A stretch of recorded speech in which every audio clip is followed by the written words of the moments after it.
Assalamualaikum warahmatullahi wabarakatuh. Waalaikumsalam warahmatullahi wabarakatuh. Alhamdulillah wassalatu wassalamu ala Rasulillah wa ala alihi wa sahbihi wa mawalah. Apa kabar Ananda semuanya? Alhamdulillah luar biasa, Allah Akbar. Sehat semua ya? Ada yang tidak sehat hari ini? Tidak, alhamdulillah Allah masih memberikan kita kesempatan, kesehatan, nikmat untuk melaksanakan proses pembelajaran kita pada hari ini. Kemudian kita berselawat kepada Nabi Muhammad sallallahu alaihi wasallam. Allahumma sholli ala sayyidina Muhammad wa ala ali sayyidina Muhammad. Sebelum kita mulai pembelajaran, marilah kita buka dengan doa.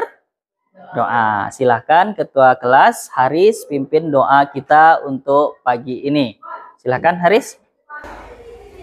Siap, Kak. Sebelum belajar mari kita doa. Doa mulai.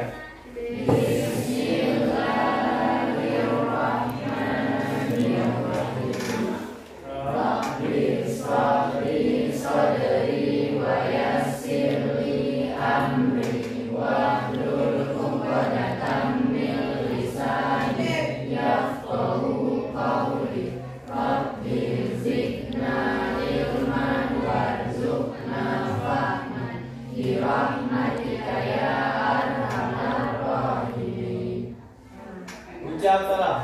Assalamualaikum warahmatullahi wabarakatuh. Waalaikumsalam warahmatullahi wabarakatuh. Sebelum kita mulai, siapa yang tidak hadir hari ini? Ada yang tidak hadir? Tidak ada? Hadir semua ya? Alhamdulillah hari ini semuanya hadir dan diberikan kesempatan oleh Allah Subhanahu wa taala untuk menjalankan aktivitas seperti biasa, yaitu proses belajar mengajar mata pelajaran Al-Quran Hadis. Oke. Jadi sebelum kita masuk ke pembelajaran kita, Bapak ingin memberikan motivasi untuk kita semua untuk meningkatkan semangat belajar kita. Ini tahun pelajaran baru ya. Semuanya punya semangat baru? Punya. Jadi kita itu harus punya semangat. Itu apa di belakang? Kaca. Lebih tepatnya cermin. Ya, bagus. Kaca, lebih tepatnya cermin. Cermin gunanya untuk apa? Bercermin. Apakah selalu kita mengaca? Iya. Selalu berkaca? Tidak. Nggak mungkin kan 24 jam kita berkaca kan? Ya, jadi kita perlu berkaca. Untuk apa? Mengetahui baik tidak diri kita. Ya tidak?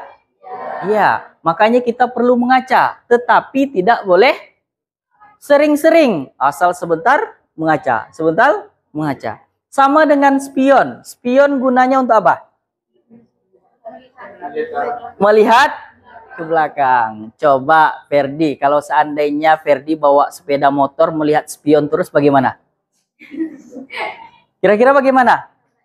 Nabrak orang. Maka spion itu hanya dilihat sesekali saja. Iya kan? Kita melihat spion sesekali saja. Supaya apa? Kita fokus dan kita ketika butuh baru lihat spion. Seperti itu juga hidup kita. Kita tidak boleh selalu melihat haruslah tatap masa depan. Jadi mulai dari sekarang jangan selalu melihat masa belakang ataupun masa lampau. Sekarang mulailah dari awal tahun pelajaran ini kita fokus untuk melihat masa depan. Ada yang setuju? Kita harus menatap masa depan mulai hari ini? Setuju semuanya? Setuju. Harus tetap semangat. Kemudian pada hari ini kita akan membahas tentang Al-Quran adalah kalam Allah Subhanahu wa ta'ala. Ya, boleh dibuka buku paketnya. Al-Quran adalah kalam Allah Subhanahu wa Ta'ala. Siapa yang sudah pandai baca Al-Quran mulai dari SD? Tunjuk tangan. Oke, banyak ya. Dari SD ya? Dari SD ya? Rata-rata dari SD. Sekarang umurnya berapa? 16. Sudah berapa tahun pandai baca Quran? Kira-kira berapa tahun? Ada 9 tahun. Alhamdulillah, 9 tahun. Ada yang 10 ya? 10 tahun. 10 tahun.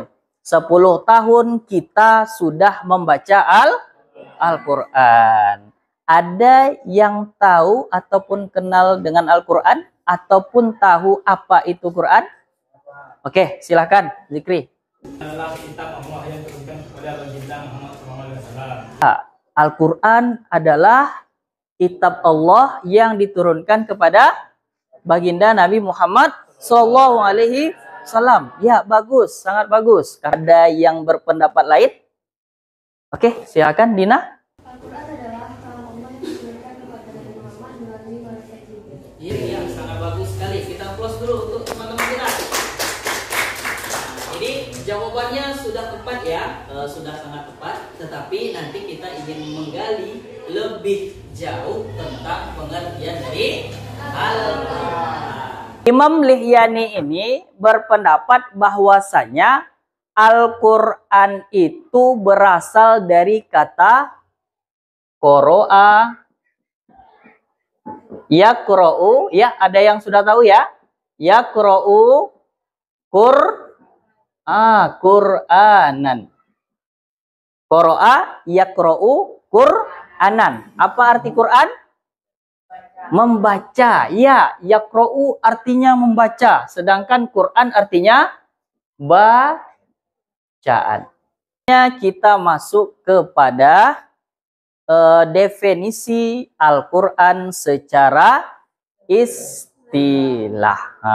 Di sini Bapak akan membagi menjadi 3 kelompok. Pertama, ini ada LKPD-nya. Silakan dilihat terlebih dahulu. Kelompok sudah dapat ya? Oke, sekarang coba diamati LKPD-nya. Nanti silakan dibuat di situ anggota kelompoknya ya. Kemudian Ananda sekalian coba lihat dari berbagai buku yang ada ataupun literatur yang ada. Ananda diskusikan pengertian Al-Quran menurut istilah. Kalau yang pertama, kelompok pertama itu tentang Al-Quran menurut siapa? Kelompok 1? Menurut Hudari Bek ya. Ya, yang kelompok 2 menurut siapa di situ? Subuhi Saleh. Kelompok 3? Muhammad Abdul. Sekarang silakan Ananda semuanya diskusikan dan silakan tuliskan jawabannya pada lembar jawaban yang sudah disediakan. Oke, silakan dimulai dari sekarang. Silakan diskusi ya.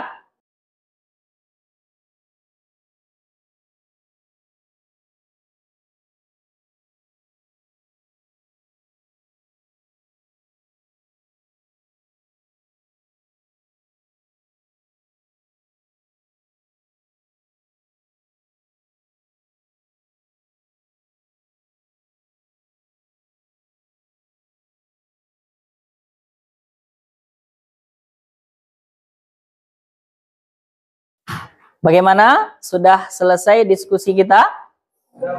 Alhamdulillah semuanya sudah menyelesaikan tepat waktu. Assalamualaikum warahmatullahi wabarakatuh. Waalaikumsalam warahmatullahi wabarakatuh. Sebelum memulai membagikan hasil diskusi kami ingin berterima kasih kepada Bapak karena telah memberikan kami waktu untuk membagikan hasil diskusi kami yang akan dibacakan oleh Haris. Padanya akan bersilakan. Assalamualaikum warahmatullahi wabarakatuh. Jadi di sini saya akan menyampaikan hasil diskusi kami mengenai unsur-unsur Al-Quran menurut Muhammad Hudari Baik. Yaitu yang pertama, kalam Allah, yang kedua bahasa Arab, yang ketiga diturunkan kepada Nabi Muhammad, 4 mutawatir, 5 ditulis dalam mushaf, yang keenam diawali surah Al-Fatihah, dan yang ketujuh yaitu diakhiri surat An-Nas. Baik, terima kasih. Baiklah, itulah hasil diskusi kami tadi yang dibacakan oleh Haris. Jika ada kelompok lain yang ingin bertanya, kami persilahkan. Izin bertanya, perkenalkan nama saya Artika Putri Wahyuni dari kelompok 3. Pertanyaannya yaitu apa yang dimaksud dengan mutawatir? Terima pertanyaan itu, kami ingin minta waktu terlebih dahulu untuk mencari jawabannya. Baiklah, saya akan menjawab pertanyaan dari kelompok 3. Yang dimaksud dari mutawatir adalah yaitu periwayatan yang dilakukan oleh banyak orang pada setiap tingkatan sanad yang mustahil untuk berdusta. Assalamualaikum warahmatullahi wabarakatuh. Waalaikumsalam. Saya Siska Leana akan menyampaikan hasil diskusi kami unsur-unsur Al-Quran menurut Subihi Saleh, yaitu 1. Kitab Allah, 2. Al-Quran kitab Allah dan mukjizatnya, 3. Diturunkan oleh Nabi SAW, 4. Ditulis dalam mushaf dan mutawatir, 5. Membacanya adalah ibadah. Unsur Al-Quran menurut Muhammad Abduh yaitu 1. Ditulis dalam mushaf, 2. Terpelihara dalam hati orang yang beriman. Kita sudah mendiskusikan tentang pengertian Al-Quran secara bahasa, kemudian juga menyampaikan pengertian Al-Quran menurut istilah. Itulah pembahasan kita pada kali ini. Kita sampai pada kesimpulan. Ada 2 pembahasan kita hari ini. Yang pertama, pengertian Al-Quran secara bahasa. Ada berapa pendapat ulama? 5.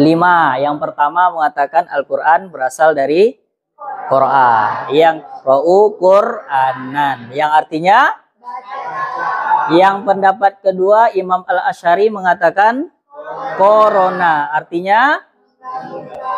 Yang ketiga Al-Farra Qoro'in. Artinya menggabung. Nah, pelajaran hari ini apakah pembelajarannya menyenangkan? Lumayan sulit ya? Kenapa kira-kira? Oke, baiklah. Ini adalah masukan dari temannya. Lebih bagus kita menggunakan media biar lebih tergambar ya. Oke, jadi nanti insya Allah di pembelajaran ataupun pembelajaran selanjutnya kita akan menggunakan infus, kemudian PowerPoint biar lebih tergambar. Oke, hanya itu. Ada yang bertanya?